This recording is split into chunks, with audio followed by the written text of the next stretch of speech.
Vote of no confidence ہمارے خلاف سازش کے تحت کیا گیا تو ڈالر پاکستان میں 178 روپے کا تھا.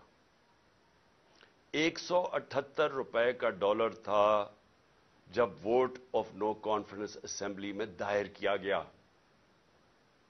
آج ابھی 9 مہینے ہوئے ہیں, آج پاکستان کے اندر ڈالر 100 روپیہ مہنگا ہو چکا ہے. صرف اب ایک ہفتے کے اندر 50 روپیہ ڈالر مہنگا ہوا ہے. ہمارے 3 سال 8 مہینے کے اندر 55 روپیہ ڈالر مہنگا ہوا. یہاں صرف ایک ہفتے کے اندر 50 روپیہ ڈالر مہنگا ہوا.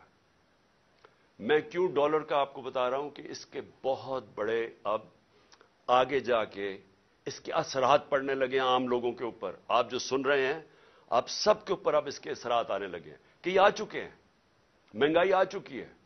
ابھی بھی جو مہنگائی ہے 50 سال میں پاکستان کی تاریخ میں سب سے زیادہ مہنگائی ہے. اس وقت جو عام انسان چیزیں خریدتا ہے سب سے جو بنیادی چیز ہے وہ آٹا ہے. وہ 60 روپے کلو سے پہنچ گیا ہے 150 روپے پہ. یہ عام آدمی کھاتا ہے. اس کے علاوہ گھی کدھر سے کدھر گیا ہے. اور جو لوگ بجلی استعمال کرتے ہیں گیس کرتے ہیں یہ سب مہنگی ہوئی اور مزید اور مہنگی ہونے جا رہی ہیں. جیسے جیسے روپیہ گرے گا جو چیز ہم باہر سے خریدتے ہیں جس میں جدھر بھی امپورٹ شامل ہے وہ سب مہنگی ہوتی جا رہی ہیں اور ہوں گی آگے جا کے. تو اس کے ابھی پورے اثرات آئے نہیں ہیں, آنے والے ہیں.